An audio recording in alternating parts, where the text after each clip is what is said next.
Hey everyone, I'm Sandy Oren, your research and consumer insight specialist at Decoded Space. Welcome and thank you for joining us today as part of our ongoing series of interviews with advertising experts who are evaluating the use of AI-powered tools in the industry. We're excited to have Roberto Orci here with us. Roberto is a business growth specialist and a multicultural marketing guru. So today we will be delving into his insights and experiences with these tools. Roberto, thank you so much for taking the time to chat with us today. Hi, Sandy. It's good to see you. Thank you for inviting me. Always great to have a chat with you. So I think the very first issue that I would love to take your take on is, do you believe that AI tools can be useful for growing businesses, but in particular when we're dealing with the multicultural market? That's a very important caveat, the multicultural market. But first, I want to start by acknowledging that AI tools have a really important future in marketing, but not unless we understand the potential and sometimes the real limitations that an AI platform might have for multicultural. What do you mean by that? Well, think about the many tools that exist today in marketing that are in widespread use for research, databases, marketing studies, media planning tools. Many of these tools were developed with inadequate sample sizes for multicultural segments, especially Hispanic. For instance, some of these platforms that have been in existence for a long time don't have a representative Hispanic sample. They might not have they might not distinguish between English-speaking, Spanish-speaking, and bilingual Hispanics. Or they might not even have adequate sample sizes for major markets. It only works for a national study. So these problems still exist today with some of these long-standing tools. So you can imagine how a new tool like AI might suffer some of the same myopia. Yeah, that's actually very, very interesting and something that we should definitely take into account, as we start using these tools, especially, when we start looking at multicultural and, diversity in the marketplace. So in your mind, what do you think might be an appropriate use of AI tools for multicultural marketers specifically? Well, multicultural marketers live in two worlds, in the general market and in their segment market. So there are some things that they do similar to their general market counterparts. Plus, they add in the cultural insights to the process based on their knowledge of differences in culture, differences in attitude, in habits, and buying behavior.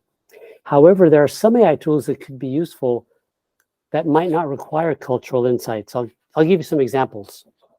There's a platform called Hemingway, and this tool helps you simplify English long-form writing. It'll make suggestions on how to make your writing more concise. While we might think in another language, we communicate to our clients in English. So you might use something like Hemingway to help you craft your writing, especially if English is a second language. There's another one called WordTune, and this helps you edit short sentences in English so that it's sharper. So if you're developing strategy statements for your client, you might use this to sharpen it. And you input a statement in this platform, and it gives you copy alternatives to choose from that might sound better or tighter. And if you're into the graphics, visual representation, you could use something like Midjourney. If you know how to input the prompts, it'll give you visuals that are better than stock photography, so that you can bring your consumer to life graphically with some of these tools. However, don't expect these tools to reflect multicultural insights. This has to come from the mind of the strategist and the creative team. I totally agree with you on that. And, you just mentioned something about the prompts, and we know how right now it's all about the prompts. And really, sometimes it's just, it comes with the experience on how to talk to people, on how to ask the right questions so that we get the right answers, right? But I do want you to elaborate a little bit further on why you think the experience of strategists and creative teams are still an essential ingredient for this formula. Of course, of course. Well, I'll explain it in short. Their role is to layer in insights that an AI tool, or for that matter, a general market strategist won't have. So there's a lot of information, but we have to kind of, layer in some of these insights.